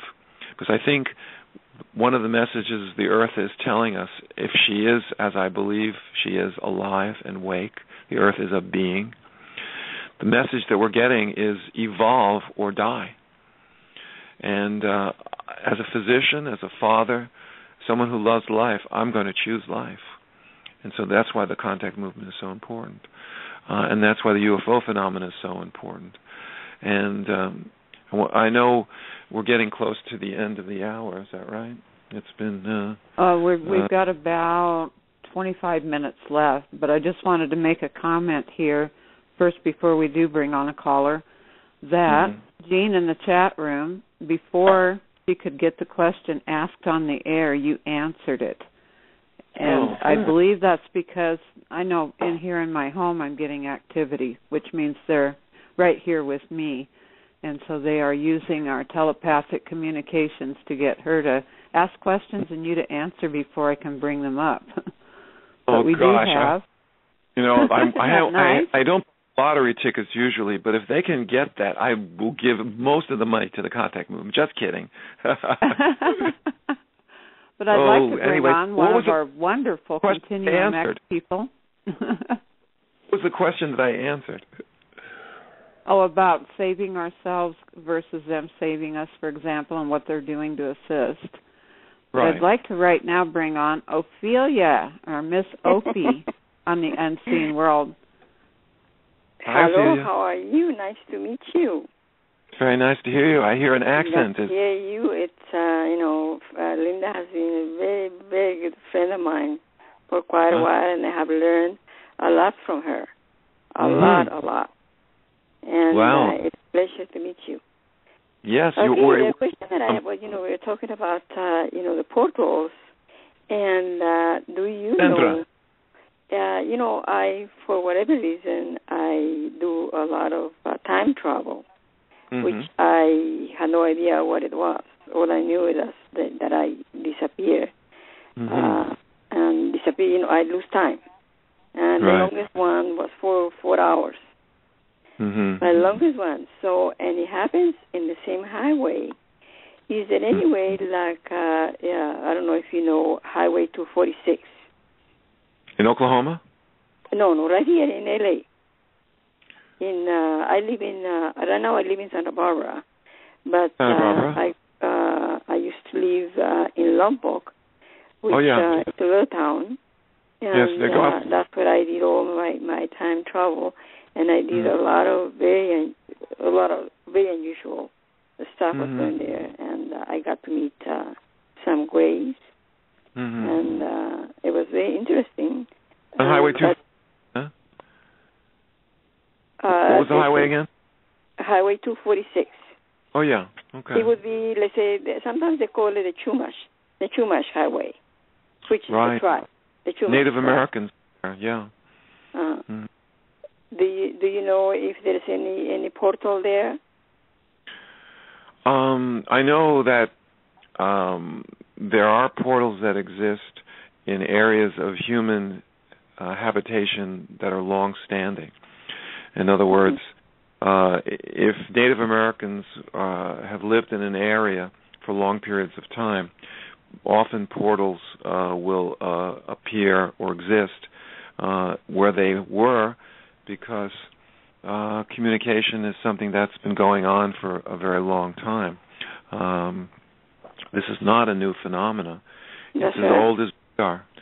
So in terms of the Chumash Highway 246, I'm not aware of any portals that do exist. The ones that I'm aware of that I've actually had a partially I've been at a Rama fieldwork expedition where there was a partial opening of a dimensional portal with some unusual paraphysical effects. But the one that we operate at, we call Shasta, so it's near Mount Shasta. Right. And that is also an area of habitation of Native American people. Topanga Canyon had a tribe of Chumash, I think, there. And there have been many Topanga Canyon sightings. One of the people in our working group, Preston Dennett, very talented writer, has written a series of books on UFOs, and one of them is the Topanga Canyon encounters. Yeah, I heard about that, yes. So I think this is, I'm glad you brought that information. So you had 4 hours. That must have been quite an experience. Yes, it was quite interesting. I was going to the market, and I got out of my car for whatever reason. I looked at the clock, and it was 1 o'clock. And then and when I came, I walked back to my car, and I noticed that I didn't have any bags, because I'm supposed to go to the market. Right. And then I opened the door of my car, and it was 4:30. So, and I said, well, what happened? I lost time, and I don't have any bags with me, from the market. Right. Had you driven on the road? I got out of the car. Yes, I was driving on Highway 246. Yeah. And that was not the first time it happened. The very first time it happened is I was driving towards, the tribe. And I was working at the casino at that time. And then I see myself flying. And I was worried. I said, well, who's driving my car? There was a lot of traffic coming in. And and I said, I'm going to have an accident, and somebody's driving my car, but I don't know who's driving my car. That time it was about, I would say, maybe close to an hour. And then I don't remember what happened. Out-of-body experience, were you able to look down on your own vehicle? Yes, I did. That's fascinating. So out-of-body travel, astral travel, these are all tools that we can use to interact with the extraterrestrial intelligence. That's why psychic ability is so important, to what Dr. Greer called level the playing field. They are advanced in many arts and sciences, and one of which is psychic ability. And in order for us to communicate with him and to be more skilled in these areas, we need to practice and work for it. So contact is work, and that's why we're contact workers and not contactees. It's a lot of work, but it can be fun. That's right. And I have another opportunity. Do you have time for me to? I want to know if there's any other callers. I want to chat with you. There isn't right now. She can go ahead. Well, great. We've got 19 minutes yet. Sure. Let's hear some more. Okay. So what happened is that I quite a while ago, I would say, I used to live in a ranch by Highway 246, and I did see a lot of beautiful beings there. I saw Jesus.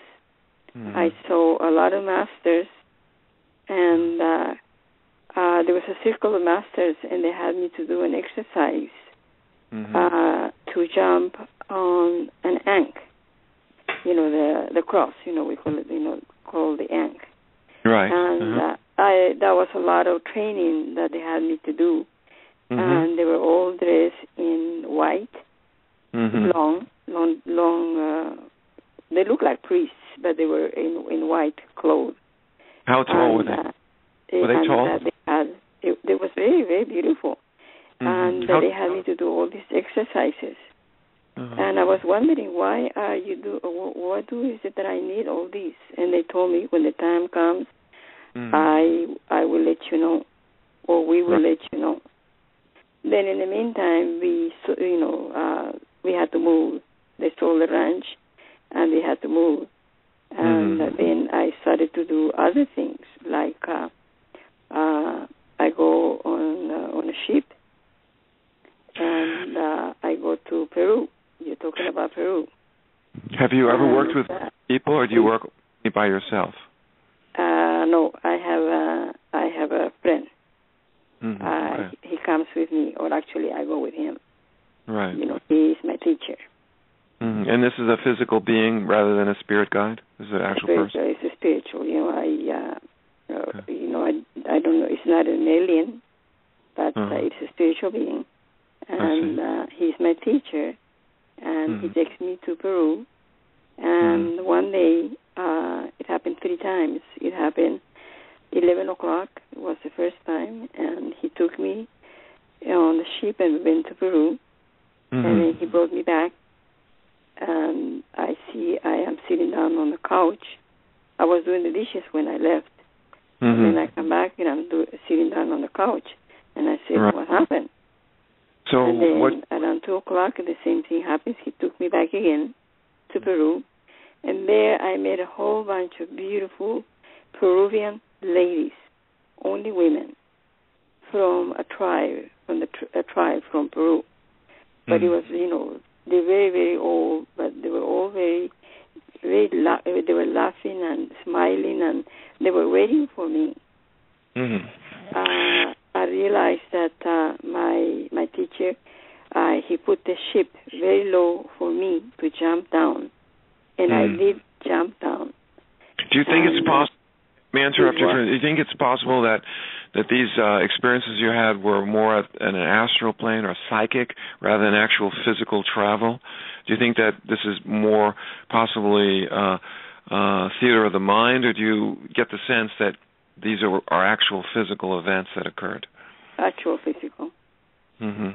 This is what many experiencers claim. The reality of their contact experience is real, even more real than what we have right now at this moment in our conversation together. My sense is that aspects of the contact experience are physical, and much of it is also mental, and it's a challenge for experiencers and for the larger society to tell the difference. I can't say what it is. For you, I can just my own experience. Right. But see, the only difference with my situation is that I know who he is. Oh, I'm not saying you made it up or you're imagining it. You can. I think there are intelligences that can operate at the level of the astral plane or in the mental realm who can visit us again. I had some similar experiences during what I called UFO downloads. I call it now because Linda gave me the term. It's really good. Contact downloads. Yeah, that's the term. Contact. And I would have these mental journeys where I'd be in a meditative state or half asleep, often in the hospital, and I would see extraterrestrial beings in front of me in my mind's eye, and I would say things, in retrospect, maybe not very smart, but I would say things like, well, why don't you tell me something I don't know so that I'll be convinced that you're, not me just talking to myself or fantasizing. And on more than one occasion, I was disciplined. On one occasion, I said something like that, and in my mind came the message, if you believe in cosmic consciousness as you say you do, Dr. Burkes, what difference does it make whether it's your consciousness or ours? And as I got that thought, my body expanded. You know how when you go over a roller coaster, your stomach drops? If you've ever been on a roller coaster? Well, can you imagine not your stomach dropping, but your whole body in all directions at once is accelerating faster than the speed of light till you're completely annihilated, and the universe and stars and galaxies are all around you, and you're in cold, deep space alone, annihilated, or one with the universe. Well, that was not Joe Burke's imagination. That was not me. So, in other words, whether this is a physical event or an astral event, it's important for us to acknowledge that it has tremendous power and that the message is important. Yes, it is. Yeah, very important.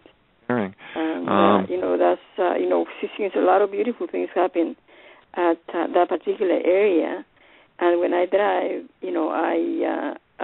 I feel there's a lot of, and I have to drive there. I do, Fridays. On Fridays, I go to that particular place, and I have to, it is just beautiful. All the energy in that area, and that's what I thought. What it is. I have taken the most beautiful picture there too. Then I thought, there must be a portal here, and this is the reason that I have done all those traveling, and missing time. And another dimension, when you mentioned in your conversation in Santa Monica and all that area, so it's part of it probably, most of it. I would encourage you to find other people, contact workers, and to work with them. They say God helps those who help themselves, but God, I think, helps those who help themselves with others too, in groups. Right. So I would encourage you to try to find other potential contact workers and to take your contacts and allow other people to share with them if such a thing is possible. Well, it is. We actually do sometimes meet in the astral realm because we're physically located apart from each other, and we can relay back to each other similar remembrances of the experience. And they happened at the same time, right? Mm-hmm. Yeah, so, that's doesn't have to be physical contact workers. I'm glad to hear you're doing that work in the astral plane. That's, to me, very advanced work. Yes, you do. Yeah. Linda, great. I had friends for quite a while now. And, when I met her, it was very funny. It was a group, and when we started communicating, on our group, and when I started to reading her typing, I got all electric vibes in my body. Oh wow, that's how good. Powerful she is. I know she's very powerful. Electrical, is that right? Yes, very. Linda is very powerful. Well, gee, thank you. That's very nice to say.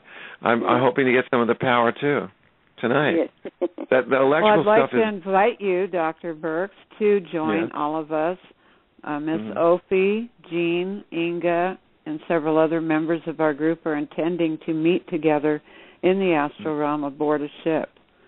Now, we did this recently for somebody's birthday, and it turned out rather well. But set your intention. Set your intention to just meet up with us. You don't have to know where we are, what we look like.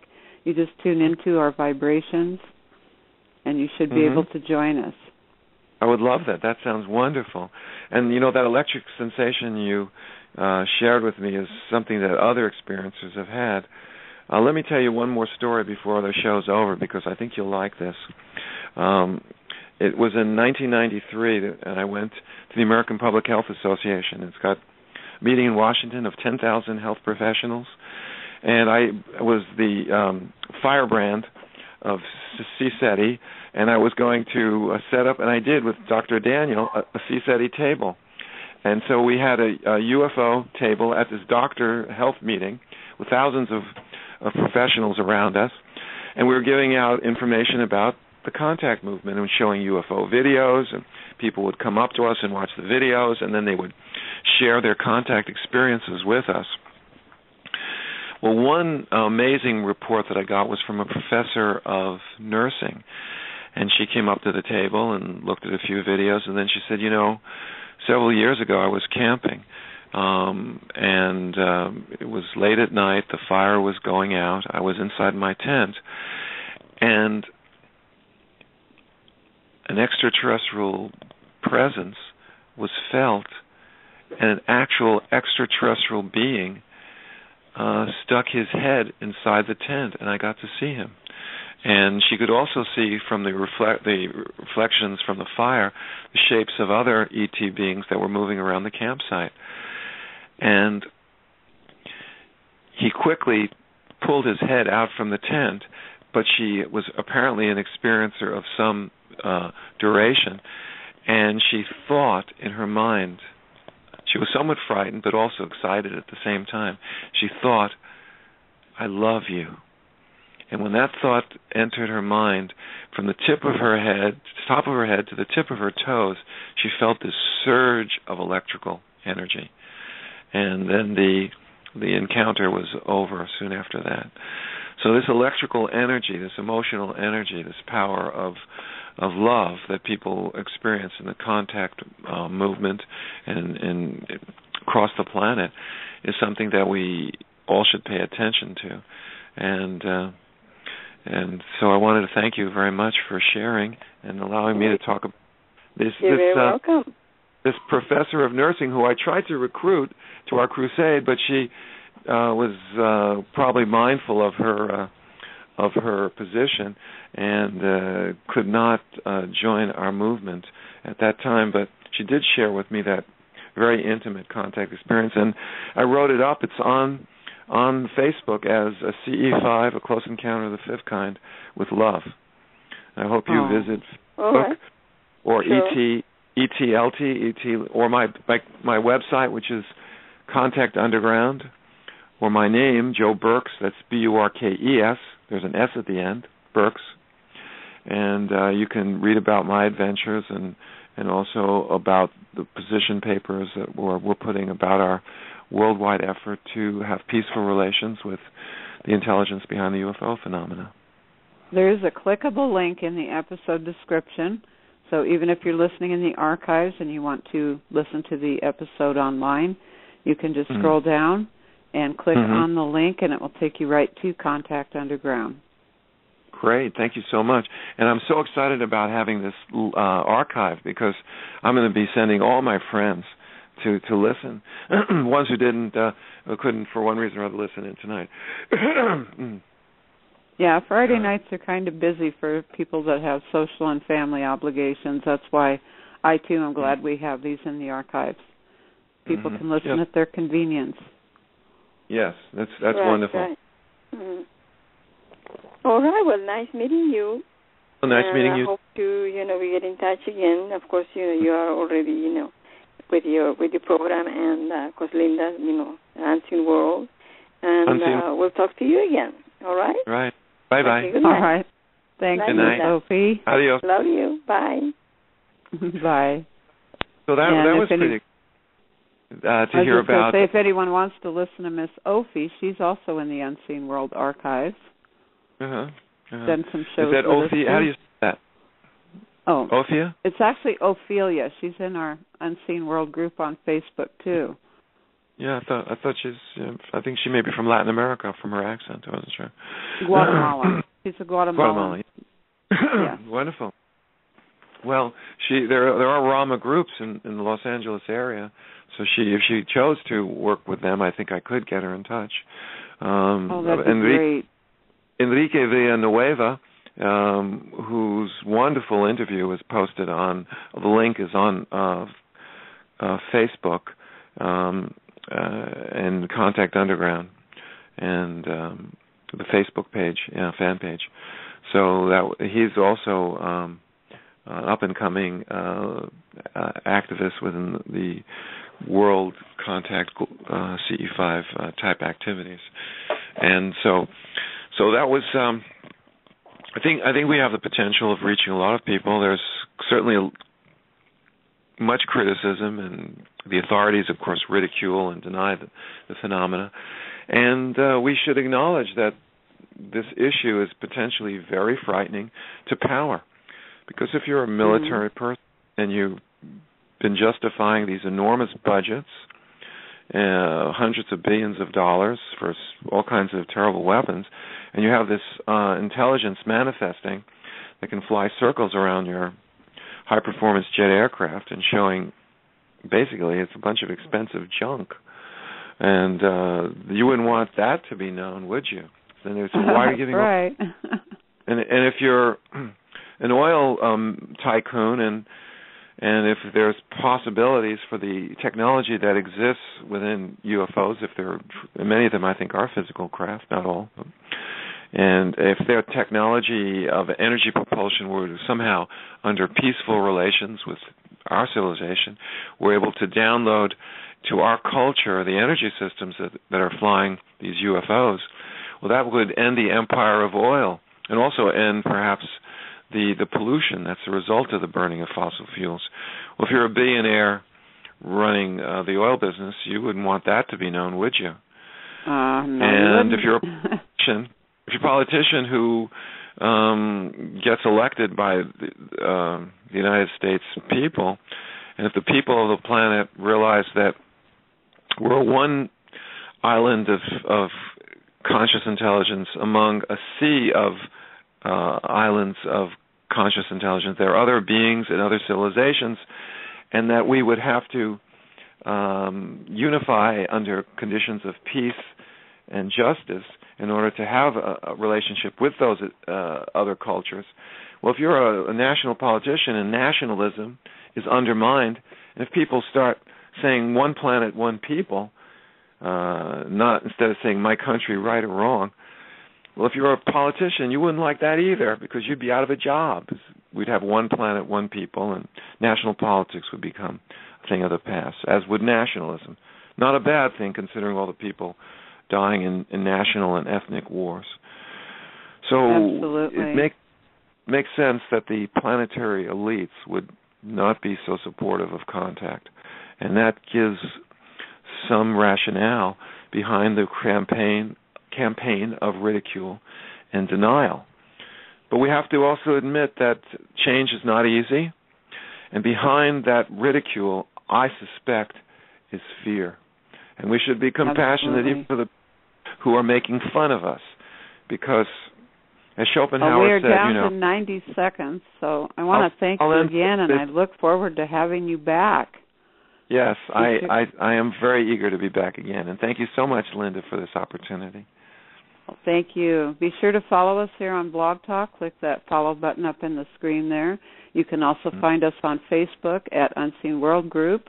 We're also LS for Linda Sondra Unseen World over on Twitter, and we're in the iTunes store. Subscribe to podcast Unseen World, and wow. be sure to So lots of places to find us, and also be sure to visit Contact Underground and etletstalk.org. And I want to thank everyone who listened in tonight. Be sure to share this episode with your friends, and we will see you again next time in the Unseen World. Until then, love and light. Good night. Good night.